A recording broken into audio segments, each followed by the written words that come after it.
Maria Santos knelt on cold marble floors, scrubbing the same spot for the third time. Her knees ached. The industrial cleaner burned her nostrils, but she kept scrubbing because Mrs. Whitmore was watching, arms crossed, diamond bracelet catching the afternoon sun streaming through floor-to-ceiling windows. "You missed a spot," Mrs. Whitmore said, pointing with one perfectly manicured nail. "There, by the baseboards." Maria looked. There was no spot. The floor gleamed like glass, reflecting the crystal chandelier above. But she nodded anyway, adjusted her position, and scrubbed the invisible stain. If you're enjoying this story so far, don't forget to hit the like button and subscribe. Drop a comment telling me where in the world you're watching from. I love hearing from you. This was her third house of the day. She'd started at 6 in the morning at the Hendersons' penthouse in Tribeca, moved to the Crafts townhouse in the Upper East Side by noon, and now, at 3 in the afternoon, she was here. The Whitmore estate in Greenwich, Connecticut. 4 hours outside the city, but the pay was too good to refuse. She needed every dollar. Her daughter's college tuition was due in 2 weeks. And even with the scholarship, there was still a gap. A big one. So Maria scrubbed floors and bit her tongue and pretended she didn't notice when clients treated her like she was invisible. Or worse, when they treated her like she was something to be managed, controlled, corrected. "Maria," Mrs. Whitmore's voice had an edge now. "Are you listening to me?" "Yes, ma'am." Maria sat back on her heels, looking up. Her lower back screamed in protest. "I'm having guests this evening. Important guests. I need this entire floor redone. All of it. Every room." Maria's heart sank. The main floor of the Whitmore house was over 5,000 square feet. Redoing it would take hours. She'd already been here for 2. "Of course," Maria said quietly. "I'll finish as quickly as I can." Mrs. Whitmore's phone buzzed. She glanced at it, her expression brightening. "The girls are here early," she said, more to herself than to Maria. "Don't make any noise. We'll be in the sunroom."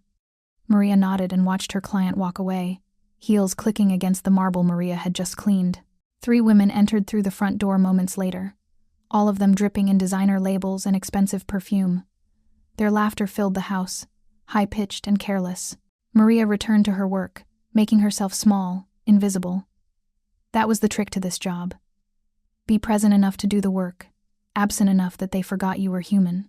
She moved to the dining room, pulling out her supplies. The Whitmores had hosted a dinner party the night before, and despite having a full catering staff, somehow red wine had stained the imported Italian rug. Maria treated the stain carefully, working the cleaner in with gentle circular motions. From the sunroom, she could hear the women, talking, their voices carrying through the open layout of the house. "Did you see what Bethany posted? That maid they hired for the Hamptons house last summer? Oh my God, yes. She was crying because they docked her pay for breaking a glass." Laughter. Cruel, delighted laughter. "And someone filmed it. It's all over TikTok. Bethany said it got like 2 million views." Maria's hands stilled on the rug. Her stomach turned cold. "That's awful," another voice said. But she was laughing too. "I mean, it's harsh, but also, like, why would you post it?" "Because it's funny." The woman was so dramatic about it. It was, what, a $20 glass? And she acted like it was the end of the world. More laughter. Maria felt something crack inside her chest. She thought about her own daughter, Isabella, working as a server at a restaurant near her college. Thought about all the ways the world could be cruel to young women just trying to survive. She finished treating the wine stain and moved to the kitchen. The Whitmores had a chef's kitchen that looked like it belonged in a magazine. Marble countertops, professional-grade appliances, a walk-in pantry bigger than Maria's entire apartment. Maria began wiping down surfaces, her mind still on the conversation she'd overheard. She wanted to say something, wanted to tell those women that the maid they were laughing about was a real person with real problems. But she couldn't. Couldn't risk losing this job, this income, this fragile stability she'd built. The sunroom erupted in laughter again. Maria's jaw tightened. "Mrs. Whitmore," one of the guests called out. "Do you have any more of those cheese things? These are incredible." "Oh, the housekeeper can get them," Mrs. Whitmore's voice drifted toward the kitchen. Maria, can you bring out the brie from the fridge?" Maria wiped her hands on her apron and opened the massive Sub-Zero refrigerator. She found the brie, arranged it on a serving plate with crackers, and carried it toward the sunroom. As she approached, She could see the 4 women lounging on white furniture, wine glasses in hand, phones out. One of them was scrolling through something, giggling. "Here it is," the woman said. "Oh my God, you have to see this. It's the one I was telling you about." Maria entered the sunroom, set the plate down on the coffee table, and turned to leave. "Wait," one of the guests said. "What's your name?" Maria paused. "Maria, ma'am. Maria." The woman smiled, but it wasn't warm. "Have you ever had something like this happen to you? Like a client getting mad about something small?" The other women were watching now, phones still in hand. Maria felt the weight of their attention like a physical thing. I just try to do my job well," Maria said carefully. "But have you ever, broken something? Or messed up?" The woman's smile widened. "Come on, you can tell us. We won't get mad." This was a trap. Maria could feel it, but she didn't know how to get out of it without seeming rude, without offending the women who held her livelihood in their perfectly manicured hands. "Once I accidentally scratched a table," Maria admitted quietly. "I offered to pay for the repair. See?" The woman turned to her friends triumphantly. "They always mess something up. It's like, why do we even pay them if they're just going to ruin our stuff?" Maria's face burned. "I'm very careful, ma'am. That was years ago, and relax," another guest said, waving her hand dismissively. "We're just talking. Don't be so sensitive." Sensitive. As if Maria's feelings were the problem, not their cruelty. "Is there anything else you need?" Maria asked, her voice strained. "Mrs. Whitmore looked at her phone. "Actually, yes. Can you clean the upstairs bathrooms?" "I forgot to mention those earlier. The upstairs bathrooms. There were 5 of them. It would take at least another hour." "Of course," Maria said. She turned to leave, but one of the guests called out again. "Wait, before you go." The woman held up her phone. "Smile for the camera. We're doing before and after shots of the house for my Instagram, showing the cleaning process." Maria froze. "I'd prefer not to be in any photos, ma'am." "Oh, come on. It's just for fun. My followers love this kind of content." "Please," Maria said, her voice smaller now. "I'd really rather not." The woman's smile faded. "You know, you're being really difficult. We're not asking for much. Just one picture." Mrs. Whitmore set down her wine glass. "Maria, is there a problem?" And there it was. The implied threat. Be agreeable, or lose the job. Maria felt tears prick at her eyes. Hot, angry, humiliated tears that she desperately tried to blink back. She was 53 years old, and she was standing in a stranger's sunroom, being bullied by women who saw her as entertainment. Her voice cracked. "I'm not comfortable being in photographs for social media." "God, she's actually crying," one of the guests whispered, but it was loud enough for everyone to hear. "Over a picture?" Another guest was already filming. Maria could see the phone pointed at her, recording her moment of weakness, her tears, her humiliation. "This is literally insane," the woman with the phone said, narrating like she was doing a documentary. "The housekeeper is having a complete meltdown because we asked for one picture. Can you believe this?" "Please stop," Maria whispered, but the camera kept rolling. "Mrs. Whitmore stood up, her expression shifting from annoyance to something harder. "Maria, I think you need to calm down. You're being incredibly unprofessional." "I'm sorry," Maria said, wiping at her face with shaking hands. "I'm sorry. I'll go finish the bathrooms." She fled the room, their laughter following her up the stairs. Behind her, she could hear them already discussing it, turning her breakdown into a story, into content, into something they could share and laugh about later. In the upstairs bathroom, Maria locked the door and sat on the closed toilet lid. Her hands trembled as she pulled out her phone. She wanted to call someone, anyone, but who? Her daughter was in class. Her sister lived 3 states away. And her husband. Maria stared at Marco's name in her contacts. Her husband of 30 years. The man who worked in construction management. If you find this story engaging, please take a moment to subscribe and enable notifications. It helps us continue producing in-depth content like this. Though she'd never fully understood what that meant. He made good money. Enough that she didn't technically need to work. But Maria had always been independent. Had always insisted on contributing. She typed out a message. "Having a bad day at work. Nothing serious. I love you. Then she deleted it. Marco worried too much as it was. No need to burden him with this. Maria splashed cold water on her face, fixed her ponytail, and got to work on the first bathroom. She scrubbed tiles until her knuckles hurt, poured her frustration and shame into making everything spotless. Downstairs, she could still hear the women, laughing. What Maria didn't know was that one of those guests had already posted the video. "Housekeeper has meltdown over simple request," was the caption. By the time Maria left the Whitmore estate 3 hours later, exhausted and humiliated, the video had already been viewed 50,000 times. By the time she got home to Brooklyn, it had reached 200,000. And by the time she fell asleep that night, crying quietly in her bathroom so Marco wouldn't hear, the video had gone viral. 1.3 million views, 20,000 comments, most of them cruel. "She's so dramatic. If you can't handle the job, quit. Why do these people think they can act like this?" But buried in those comments, in the middle of the night when Maria was finally sleeping, someone posted something different, a comment that would change everything. "That's Maria Santos. Her husband is Marco De Laurentiis. You people have no idea what you just started." The comment was deleted within minutes. But screenshots lived forever. And by dawn, someone had sent one of those screenshots to a very specific person. A man who controlled Brooklyn's construction unions, waste management contracts, and enough political influence to move mountains. A man who'd been Marco Santos for 30 years to his wife. The woman he'd met when he was a young construction worker and she was a waitress at a diner. But to everyone else, to the people who mattered in New York's underworld, he was Marco De Laurentiis, underboss of the Gagliano family.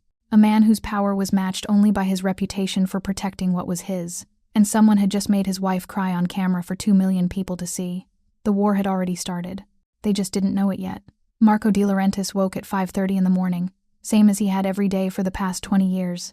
The bedroom was still dark, Maria sleeping peacefully beside him. He watched her for a moment. The early light filtered through the curtains and caught in her graying hair.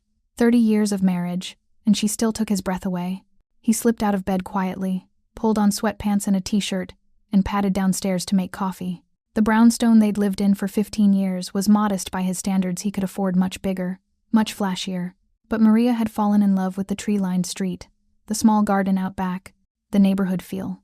So this was home. Marco's phone buzzed on the kitchen counter. A text from Vincent, his most trusted captain. "Boss, we have a situation. Need you to see something. Now." Marco frowned. Vincent didn't panic. In 23 years of working together, the man had faced down rival families, federal investigations, and internal betrayals without breaking a sweat. If Vincent was using the word now, something was very wrong. "Send it." The video came through 30 seconds later. No context, no explanation. Just a link. Marco pressed play. The first thing he saw was his wife's face. Maria, standing in some rich person's house, tears streaming down her cheeks. Her voice small, broken. "Please stop." The camera stayed on her, cruel laughter in the background. A woman's voice, mocking. "This is literally insane. The housekeeper is having a complete meltdown because we asked for one picture." Marco's hand tightened on his phone. The video was only 43 seconds long, but he watched it 3 times. Each time his jaw clenched tighter. Each time the cold rage in his chest grew heavier, more solid. His phone rang. "Vincent."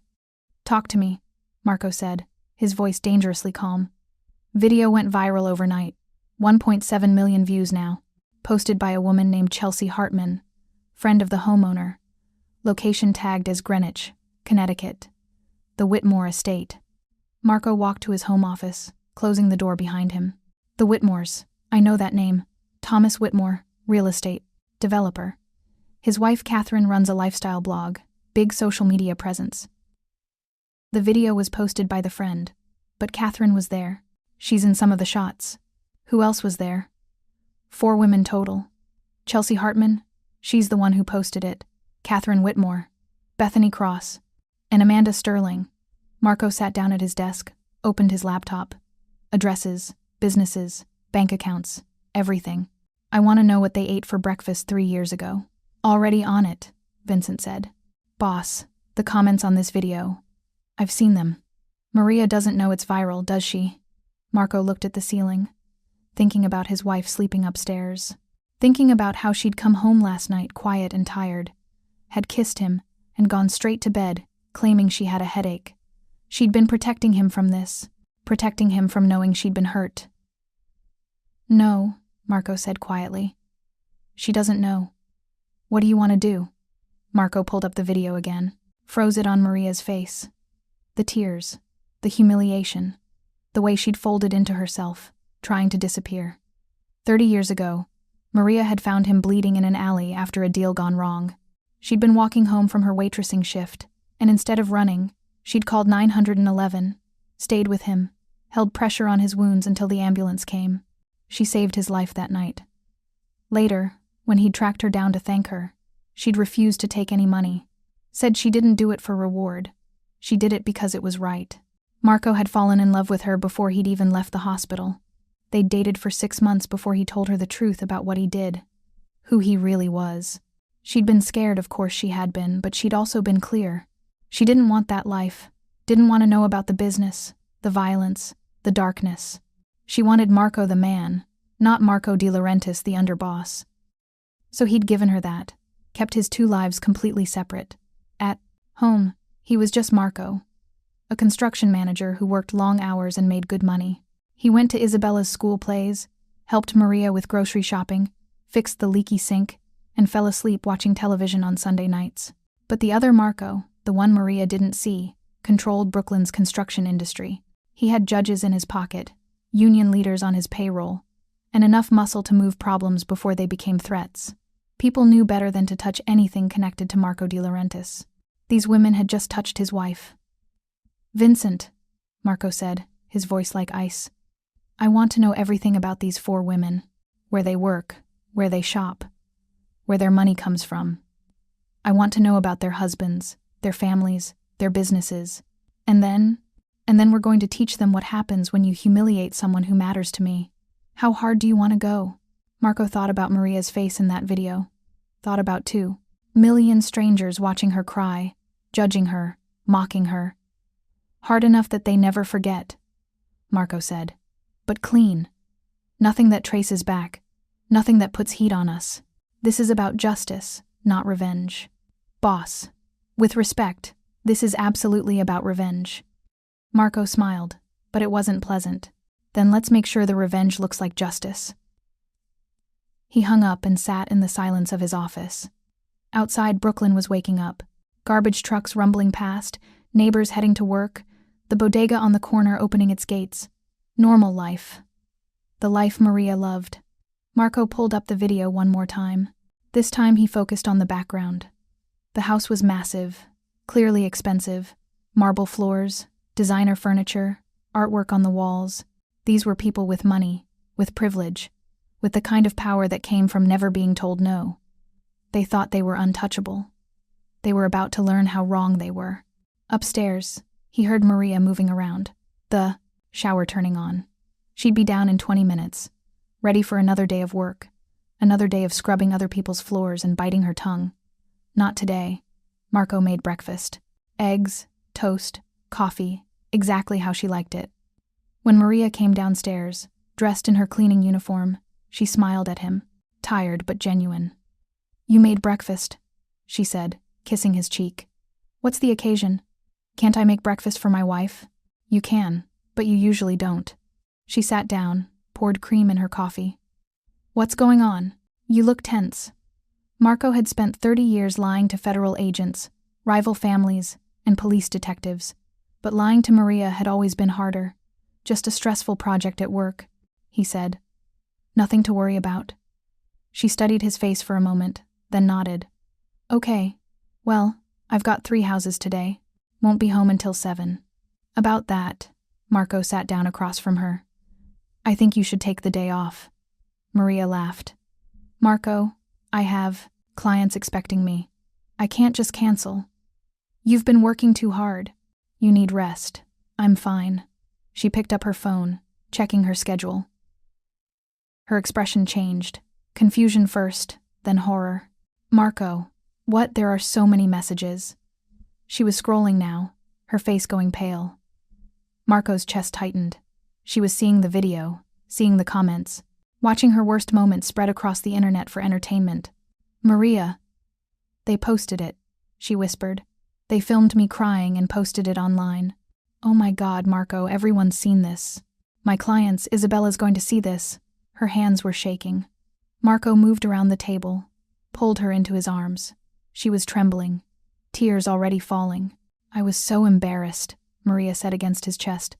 They were laughing at me, filming me, and I couldn't stop crying. I felt so small, Marco, so worthless. You're not worthless, Marco said, his voice hard. You're the strongest person I know. Then why do I feel so broken? Marco pulled back, cupped her face in his hands. Maria, I need you to listen to me. Those women were wrong. What they did was cruel and degrading and completely unacceptable. This is not your fault, but everyone's seen it. Everyone's laughing at me. Not everyone. Marco pulled out his phone, opened the comments. He'd had Vincent's tech people push different comments to the top, bury the cruel ones. Now the most visible responses were supportive. This is heartbreaking. Those women should be ashamed. Service workers deserve respect. This is disgusting behavior. I hope she sues them for filming without consent. Maria read them, her tears slowing. These people, they're defending me? Yes. Because what happened to you was wrong. And people can see that. She wiped her eyes. I should call Mrs. Whitmore. Apologize for being unprofessional. No. Marco's voice was sharp. You're not apologizing to anyone. You did nothing wrong. But, Maria. He took her hands. You're not going back there. You're not working for the Whitmores anymore. In fact, I think you should take this week off. Let this blow over. Marco, I can't afford to lose clients. We have Isabella's tuition. I'll handle Isabella's tuition. You've been carrying too much. Let me take care of this. Maria looked at him, searching his face. You seem different. Harder. Because he was. Because the Marco who made breakfast and fixed leaky sinks had stepped aside, and Marco De Laurentiis was taking over. But he couldn't tell her that. I just hate seeing you hurt, he said, which was completely true. His phone buzzed. A text from Vincent. Thomas Whitmore owns 6 properties in Connecticut and New York. 3 businesses. Multiple investment portfolios. I'm sending everything now. Marco silenced his phone. Go take a bath, read a book, do something that makes you feel good. I'll handle the rest. Handle what? Making sure those women understand they can't treat people this way. Maria's eyes widened slightly. Marco, please don't do anything crazy. I don't want trouble. There won't be any trouble, Marco promised. I'm just going to have a conversation, man to man, talking about respect and consequences. She didn't look convinced, but she was exhausted, humiliated, and overwhelmed. She nodded and headed upstairs. The moment she was gone, Marco's entire demeanor changed. He pulled out his phone, called Vincent back. Talk to me about Thomas Whitmore, real estate developer. Built his company on inherited wealth. Father was old money Connecticut. Thomas took over the family business 20 years ago, expanded into luxury developments. Current net worth estimated at $40 million. Developments where? Mostly Connecticut and upstate New York. But he's got a new project in Manhattan. Luxury condos in Tribeca. Broke ground 6 months ago. Marco smiled coldly. Who's doing the construction? Let me check. A pause. The sound of typing. Meridian Construction Group. Never heard of them. They're out of New Jersey. Relatively new company, but they undercut local contractors on the bid. Jersey contractors working a Manhattan site. Marco's voice was thoughtful. That's unusual. They must have gotten special permits, labor agreements, union waivers. Probably. You want me to look into it? I want you to make some calls. Find out who approved those permits, who signed off on the union waivers, and find out what happens if those approvals suddenly get reconsidered. Vincent was quiet for a moment. Boss, if we shut down a Manhattan construction site, people are going to ask questions. Let them ask. What are they going to find? A bunch of paperwork errors, permit inconsistencies, safety violations that somehow got overlooked during initial inspection. This is going to cost Whitmore millions. Good. He should have thought about that before his wife's friends bullied mine. Marco hung up and opened his laptop. He pulled up the video again, watched it with different eyes this time. Not as a husband watching his wife suffer, but as a strategist planning an assault. 4 women. 4 different pressure points. Chelsea Hartman, she'd posted the video. She was the primary target. Marco pulled up her social media. Lifestyle influencer. Apparently. 200,000 followers. Sponsorship deals with makeup brands, fashion companies. Her entire income seemed to be based on her online presence. That could be dismantled. Catherine Whitmore, the homeowner. Wife of Thomas Whitmore. Her lifestyle blog was smaller, only 50,000 followers, but still significant. More importantly, she was connected to her husband's business interests. If Thomas's development started failing, Catherine's lifestyle brand would collapse with it. Bethany Cross. Marco clicked through to her profile. Married to David Cross, owner of a chain of high-end restaurants in Connecticut and Manhattan. The restaurants were doing well, but the profit margins in that industry were razor thin. One bad health inspection, one supplier problem, one viral video about food poisoning, and everything could crumble. Amanda Sterling, the youngest of the group. 28, according to her profile. Trust fund kid. Her father was Gerald Sterling, hedge fund manager. Amanda herself didn't work, just attended charity events and posted about her expensive lifestyle. 4 women. 4 different vulnerabilities. 4 different ways to apply pressure. Marco's phone rang. Vincent again. Boss, you're going to want to hear this. Chelsea Hartman, the one who posted the video, she's getting evisceration online. Legitimate accounts, journalists, activists, other influencers are calling her out. The narrative is shifting. How fast? Fast. Her follower count is dropping. She's lost about 10,000 in the last 2 hours. Some of her sponsors are pulling out, and there's a petition circulating to get her deplatformed for harassment. Marco hadn't organized that, which meant it was organic. People genuinely appalled by what they'd seen. Good, but not enough. What about the others? Catherine Whitmore has made her Instagram private. Bethany Cross is getting tagged in comments on all her restaurant posts, people saying they'll never eat at Cross establishments again. Amanda Sterling's father's hedge fund is getting negative press. Nothing major yet, but it's building. The court of public opinion was doing some of Marco's work for him. But public shame was temporary. People forgot. Moved on to the next scandal. Marco needed something permanent. Vincent, I want you to reach out to our friends in the building department. Thomas Whitmore's Tribeca project. I want a full inspection. Safety, permits, labor, compliance, everything. When? Today. Right now. And make sure the inspectors are thorough. Very thorough. Consider it done. What about the restaurants? The cross chain? Marco thought for a moment. Call Tony. He handles food distribution for half of Manhattan. I want to know who supplies the cross restaurants. Produce, meat, seafood, everything. You want to cut off their supply? I want them to understand how fragile their operation is. How quickly things can go wrong when the wrong people are upset. Marco hung up and leaned back in his chair. This was the part he was good at. The chess game. Moving pieces, applying pressure, watching dominoes fall. But this wasn't just business. This was personal. Upstairs, he could hear water running, Maria in the bath, trying to wash away the humiliation. And Marco was downstairs, systematically destroying the people who'd made her feel that way. The question was how far to take it. He could ruin them completely. Bankrupt Thomas Whitmore. Destroy Chelsea's influencer career. Shut down the Cross restaurants. Make Amanda Sterling's father's hedge fund radioactive to investors. He had the power, the connections, the reach. But Maria wouldn't want that. Maria believed in kindness, in second chances, in people learning from their mistakes. Marco believed in consequences. The compromise would be finding the line between the two. Punishing them enough that they understood what they'd done, but not so much that Maria would know he'd crossed into darkness she didn't want to see. His phone buzzed. A text from an unknown number. Mr. De Laurentiis. This is Chelsea Hartman. I got your number from a mutual friend. I need to speak with you. It's about the video. Please. Marco stared at the message. She was already feeling the pressure, already scared. He typed back. Tomorrow. 10 a.m. Russo's Cafe in Brooklyn. Come alone. He set his phone down and went to check on Maria. She was still in the bath, her eyes closed, but he could see the tear tracks on her face. He knocked softly on the doorframe. Hey, he said gently. You okay? Not really. She opened her eyes. Marco, what if this follows me forever? What if every client I work for has seen this video? What if they think I'm unstable, unprofessional? Then they don't deserve you.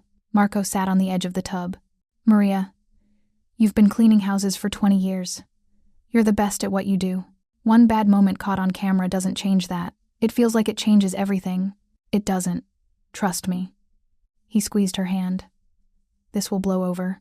People will forget. And the women who did this, they're going to face consequences for their behavior.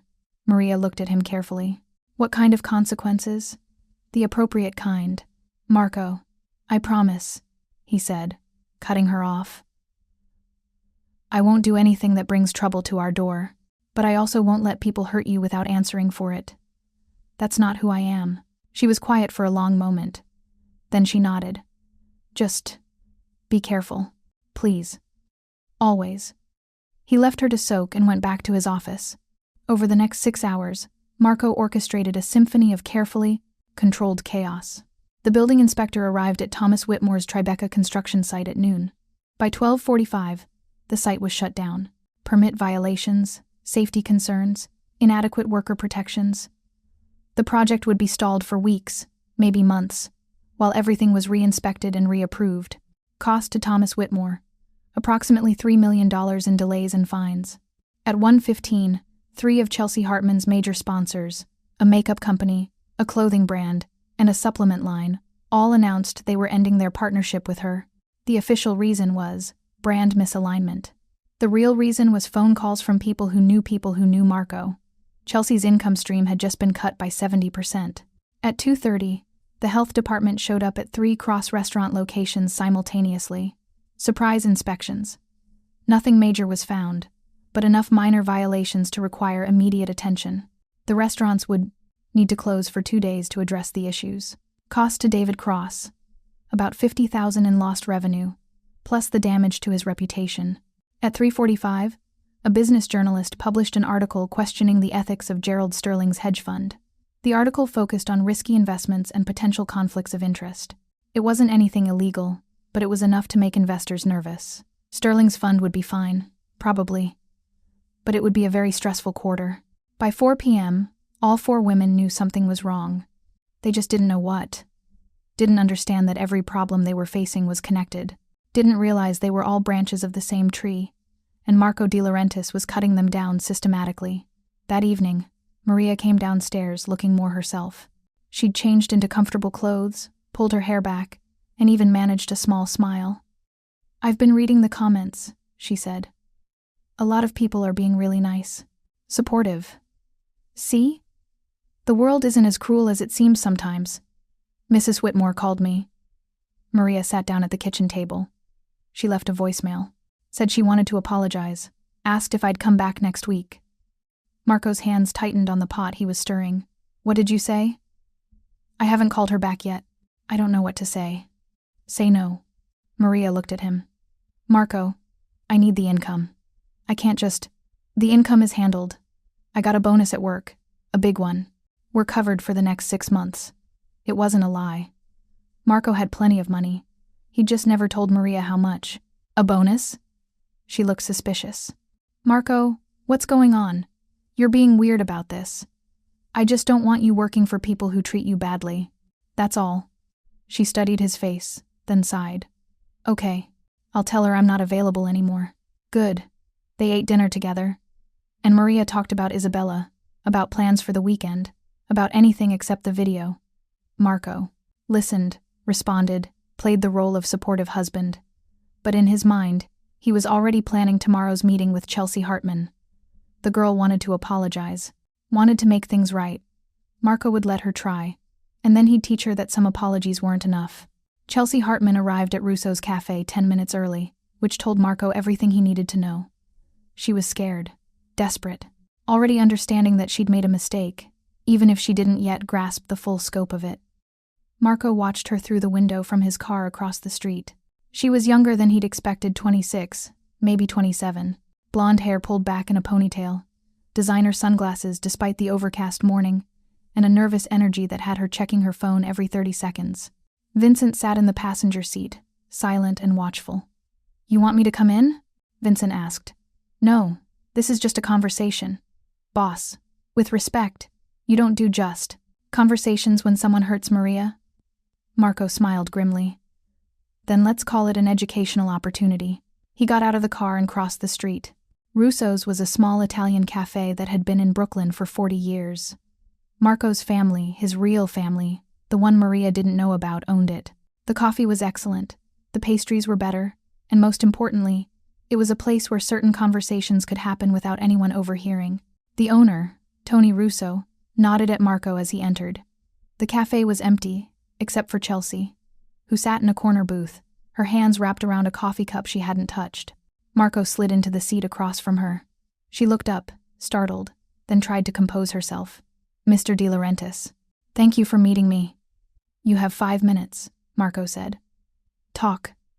Chelsea swallowed hard. I wanted to apologize. For the video. For what happened to your wife. I was wrong to post it, wrong to laugh, wrong to... Her voice cracked.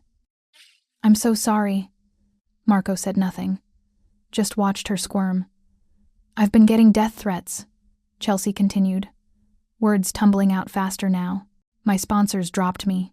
People are saying awful things. My parents are furious. My boyfriend broke up with me. Everything's falling apart, and I know it's my fault. I know I deserve it.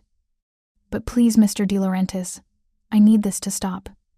You need it to stop, Marco repeated softly. Interesting choice of words. I didn't mean... My wife spent an entire night crying because you filmed her most vulnerable moment and shared it with the world for entertainment. She's afraid to leave the house. Afraid to go back to work. Afraid that everyone she meets has seen that video and judged her. Chelsea's eyes filled with tears. I know. I'm so sorry. If I could take it back. But you can't. Marco leaned forward slightly. That's the problem with the internet, Miss Hartman. Once something's out there, it's permanent. My wife's humiliation is now forever searchable, forever available for anyone to see and comment on. Please, what can I do? I'll post an apology. I'll donate to charity. I'll do anything. You can start by telling me why you did it. Chelsea blinked. What? Why did you film my wife? Why did you post it? What did you get out of it? I don't know. It seemed funny at the time. We were all laughing, and I just... She stopped, seeing the ice in Marco's expression. That sounds terrible. It sounds honest.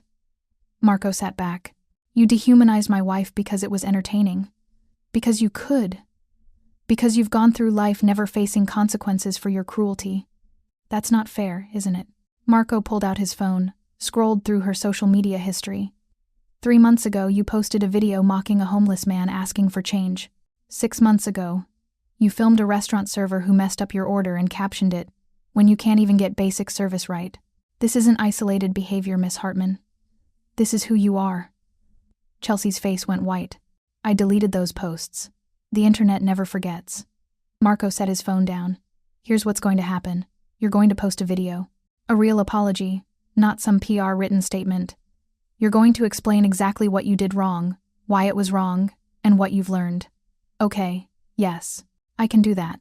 And you're going to donate $50,000 to the Service Workers Defense Fund. Chelsea's eyes went wide. $50,000? I don't have that kind of money. My sponsors just dropped me. Then get a job. A real job. The kind my wife does. Scrubbing floors, cleaning toilets, being treated like you're invisible. Marco's voice was cold. You want forgiveness? Earn it. Spend a year understanding what it's like to be on the other side of your cruelty. You're asking me to... I'm not asking.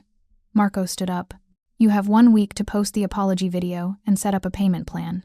For the donation. If you don't, I'll make sure that what you're experiencing now, the lost sponsors, the public shame, the fear, becomes permanent. How? How could you possibly? Marco smiled, and it was the coldest expression Chelsea had ever seen. Miss Hartman, you have no idea who I am or what I'm capable of, and you should pray you never find out. He walked out, leaving her shaking in the booth. Outside, Vincent was waiting by the car. How'd it go? She'll comply. Marco checked his phone. Messages from his various captains, updating him on the other women. Catherine Whitmore's lifestyle blog had lost 30,000 followers overnight. Brand partnerships were dissolving. Her husband Thomas was dealing with the construction site shutdown. which had now expanded to include 2 other properties after routine inspections revealed similar permit issues. Bethany Cross was facing a class action lawsuit from former employees claiming wage theft and unsafe working conditions. The lawsuit was legitimate. The Cross restaurants really had been cutting corners, but it had been dormant for months until one of Marco's lawyers accidentally discovered it and brought it to the attention of a particularly aggressive workers' rights attorney. Amanda Sterling's father was dealing with an SEC inquiry into his hedge fund's practices. Again, nothing Marco had fabricated. The violations were real. Marco had just made sure the right people were paying attention. 4 women, 4 different collapses. All perfectly legal, all completely devastating. "What's next?" Vincent asked as they drove back toward Marco's office. "Now we wait. Let them understand what it feels like to be powerless, to have your life dismantled by forces you can't control. And then?" Marco thought about Maria, about the way she'd looked at him this morning with worry in her eyes, asking him to be careful, asking him not to become someone she didn't recognize. And then we see if they've learned anything. 3 days later, Chelsea Hartman posted her apology video. It was 6 minutes long. No makeup, no filters, no carefully crafted script. Just Chelsea, sitting in what looked like her bedroom, with red eyes and a shaking voice. "I need to talk about the video I posted," she began. "The one where I filmed Maria Santos crying, where I laughed at her pain, where I treated a real human being like she was entertainment." She took a shaky breath. "I've spent the last few days reading comments from people telling me I'm awful, that I'm cruel, that I deserve everything bad that's happening to me. And they're right. I am awful. I was cruel. And I do deserve consequences." Maria watched the video on her phone, sitting at the kitchen table. Marco stood behind her, his hand on her shoulder. "But here's what I really need to say," Chelsea continued. "This wasn't a one-time mistake. This was a pattern. I've spent years treating service workers like they're less than human, making fun of people who are just trying to do their jobs, posting their worst moments for views and likes and validation." Tears streamed down her face now. "Maria Santos didn't deserve what I did to her. Nobody deserves that, and I'm sorry. I'm so sorry. Not because I'm facing consequences, though I am, but because I genuinely didn't understand that my actions hurt real people with real feelings and real lives." She wiped her eyes. "I'm donating $50,000 to the Service Workers Defense Fund. It's money I don't have, which means I'll be working to pay it off. Real work. The kind of work Maria does every day. And maybe by the time I've paid off that debt, I'll have learned what it means to be a decent human being." The video ended. Maria was crying. "She seems genuine." "She's scared," Marco said quietly. "Fear looks like remorse sometimes, but maybe the fear will teach her. Maybe she'll actually change." Marco hoped so. For Chelsea's sake. Because if she didn't change, if she went back to her old ways once the heat died down, Marco would make sure her next fall was permanent. His phone buzzed. A message from Vincent. "Catherine Whitmore wants to meet. Says she has something to offer." Marco texted back. "Tomorrow. Same place." Catherine Whitmore looked worse than Chelsea had. Her designer clothes couldn't hide the exhaustion in her face, the dark circles under her eyes. She sat across from Marco at Russo's, her hands clasped so tightly her knuckles were white. "Thank you for seeing me," she said. Marco waited. "I know what you're doing," Catherine said quietly. "My husband's construction sites, the inspections, the permit problems, Bethany's restaurants, the lawsuit, Amanda's father's SEC investigation. It's all connected. It's all you." "That's quite an accusation." "It's not an accusation. It's an observation." Catherine met his eyes. "And I understand why you're not doing it. What we did to your wife was unforgivable. Then why are you here?" "Because I want to make it right. Really right. Not just legally right." She pulled out a folder from her bag. "This is a proposal. My husband and I are liquidating some assets. We're creating a foundation, the Dignity and Service Foundation. It will provide legal aid, financial support, and advocacy for service workers who face harassment and abuse." Marco took the folder, flipped through it. The proposal was detailed, professional, clearly expensive to put together. "We're committing $5 million to start," Catherine continued. "And we want to name Maria as the honorary chairperson. She wouldn't have to do anything, we'd handle all the operations, but we want her name and story to be the foundation of this organization. Why?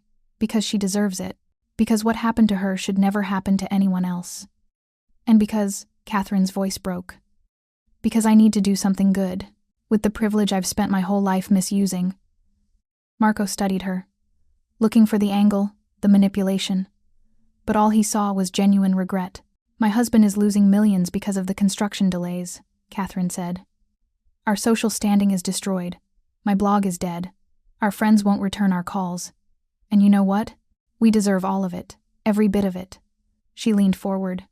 But Mr. De Laurentiis, if you want real change, if you want something lasting instead of just punishment, then let us do this. Let us build something good from something terrible. Marco set down the folder. I need to think about it. Of course. Take all the time you need. Catherine stood up. But please, tell Maria that I'm sorry. Not because I'm losing everything, but because I stood in my sunroom and watched my friend humiliate her, and I did nothing to stop it. That's something I'll have to live with forever. She left. Marco sat alone in the booth, staring at the proposal. $5 million. A legitimate foundation.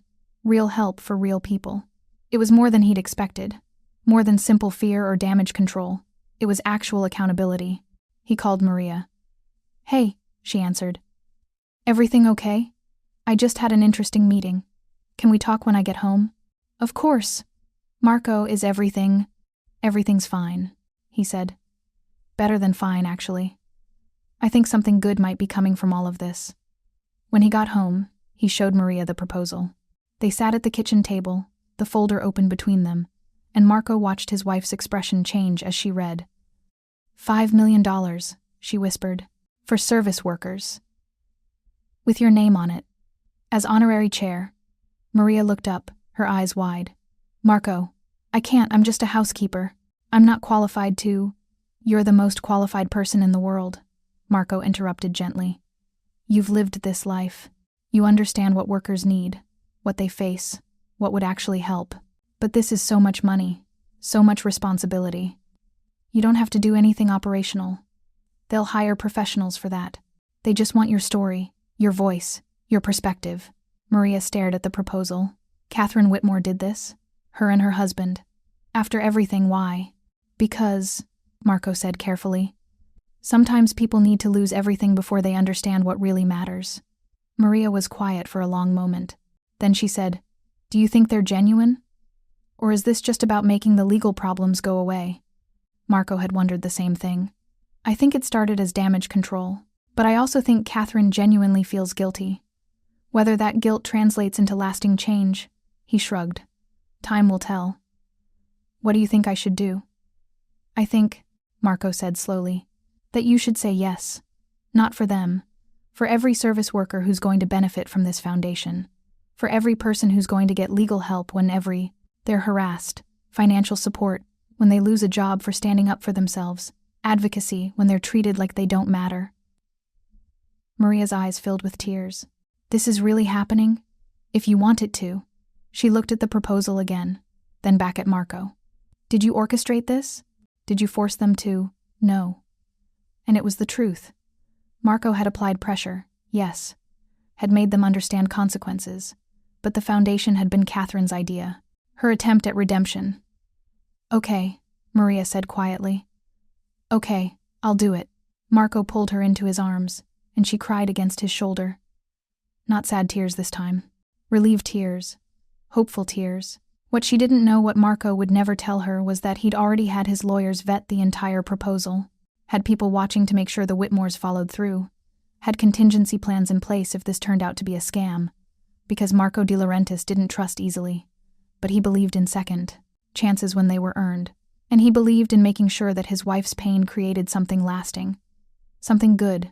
Something that would outlive the viral video. The public shame. The moment of humiliation. Maria pulled back, wiping her eyes. I need to call Catherine. Thank her. Tomorrow, Marco said. Tonight, let's just be happy about this. They ordered takeout and watched a movie, curled up on the couch like they did every Friday night. Normal life. The life Maria loved. But as she dozed off against his shoulder, Marco's phone buzzed with updates. The construction sites would remain closed for another month. Enough time for Thomas Whitmore to feel the full financial impact, but not long enough to bankrupt him. The Cross Restaurant's lawsuit would be settled. David Cross would pay restitution to workers, implement new policies, and operate under supervision for 2 years. Amanda Sterling's father's hedge fund would survive the SEC inquiry, but barely. He'd be more careful going forward, more ethical. And Chelsea Hartman would spend the next year working as a housekeeper Marco had arranged for one of his affiliated cleaning companies to hire her, learning firsthand what it meant to be on the other side of privilege. 4 women. 4 different paths to accountability. It wasn't mercy. It wasn't pure revenge. It was justice with teeth. Marco set his phone aside and held his wife closer. She stirred slightly, mumbling something in her sleep. "I've got you," he whispered. "Always." And he did. Would continue to. Because 30 years ago, Maria had saved his life in an alley, and he'd been protecting her ever since. The world just didn't know how ruthlessly he was willing to protect what was his. The press conference for the Dignity and Service Foundation happened 2 weeks later, in a small community center in Brooklyn. Maria had been terrified, had almost backed out 3 times, but Marco had held her hand and reminded her why this mattered. The room was packed with journalists, service workers, advocates, and community leaders. Catherine and Thomas Whitmore stood to one side, visibly nervous. Chelsea Hartman sat in the back, her hair pulled back, wearing the uniform of her new cleaning job. Maria stepped up to the microphone. 3 weeks ago, she began, her voice shaking slightly. I had the worst day of my professional life. I was humiliated, filmed without consent, and had my most vulnerable moment shared with millions of people. The room was silent. I wanted to disappear. I wanted to quit. I wanted to pretend it never happened. Maria took a breath. But instead, something unexpected occurred. People rallied around me. Strangers defended me. And the women who hurt me, she looked toward Catherine, decided to turn their mistake into meaningful change. She gestured to the banner behind her. The Dignity and Service Foundation. Maria Santos, Honorary Chair. This foundation will provide legal support, emergency funds, and advocacy for service workers who face harassment, abuse, or discrimination. It will make sure that when someone is treated the way I was treated, they have resources and support. Maria's voice grew stronger. I'm not a hero. I'm just someone who had something terrible happen and decided to try to make something good come from it. And if this foundation helps even one person, one server, one housekeeper, one worker, stand up for their dignity, then everything I went through will have been worth it. The room erupted in applause. Catherine Whitmore stepped forward, visibly emotional. On behalf of myself and everyone involved in that video, I want to say that we are truly sorry, and we're committed to making sure this foundation succeeds. Not as redemption, we don't deserve that, but as accountability. More applause. Marco watched from the side of the room, next to Vincent. His wife was glowing, confident, speaking to reporters, and advocates like she'd been doing this her whole life. You did good, boss, Vincent said quietly. Maria did good, Marco corrected. I just made sure the right people were paying attention. And paying, Vincent added with a slight smile. $5 million from the Whitmores, another $2 million from various donors Marco had encouraged to contribute. A staff of professionals ready to launch. A board of directors that included labor advocates, legal experts, and service workers themselves. It was real, it was substantial, it would help people, and it had all started with 43 seconds of cruelty caught on camera. Maria caught his eye across the room and smiled. The real smile. The one that made him fall in love with her 30 years ago. Marco smiled back. He'd gone to war for her, had systematically dismantled 4 lives, restructured businesses, manipulated systems, and orchestrated consequences that would ripple for years. And he'd do it again in a heartbeat. Because Maria was his wife, his partner, the woman who'd saved his life and never asked for anything in return. Protecting her wasn't just what he did, it was who he was. That night, after the press conference, after the interviews, after the congratulations and handshakes, Marco and Maria sat on their back porch, watching the Brooklyn sunset. I'm proud of you, Marco said. I'm terrified, Maria admitted. What if I mess this up? What if I'm not good enough? You're already good enough. You always have been. Maria leaned against him. Marco, can I ask you something? Anything. What you did making all those problems happen for Catherine and Thomas. For the others, that was you, wasn't it? Marco went still. What makes you think? Because I know you. Maria looked up at him. Not all of you, maybe. I know there are parts of your life you keep separate from me, but I know you're capable of more than you show me. She was quiet for a moment. And I know that when someone hurts me, you don't just get angry, you get strategic. Marco considered lying, considered maintaining the fiction that he was just Marco Santos, construction manager, normal guy. But Maria deserved the truth, or at least part of it. Yes, he said simply. It was me. How much of it? Most of it. The construction shutdowns, the inspections, the pressure on their businesses. I made sure they understood there were consequences for what they did to you. Maria was quiet for so long that Marco started to worry. Then she said, "Thank you." Marco blinked. "You're not angry?" "I should be. I should tell you that revenge is wrong, that you went too far, that you should have let it go." She turned to face him fully. "But Marco, those women made me feel like nothing, like I was less than human. And you made sure they knew I was someone who mattered, someone who was protected." Tears gathered in her eyes. "So no, I'm not angry. I'm grateful. And maybe that makes me a bad person, but I don't care." Marco pulled her close, his chest tight with emotion. "You're not a bad person. You're the best person I know. We're complicated people," Maria said softly. "Doing the best we can in a complicated world." "Yeah," Marco agreed. "We are." They sat in comfortable silence, watching the sky turn from orange to purple to deep blue. Maria had her foundation. The women who'd hurt her had learned their lesson, and Marco had protected his wife in the only way he knew how. It wasn't a fairy tale ending. It was messy and morally gray and probably not something they'd ever talk about again. But it was theirs, and sometimes that was enough. 6 months later, the Dignity and Service Foundation had helped 237 workers, legal aid for harassment cases, emergency funds for workers who lost jobs after reporting abuse, advocacy training for people learning to stand up for themselves.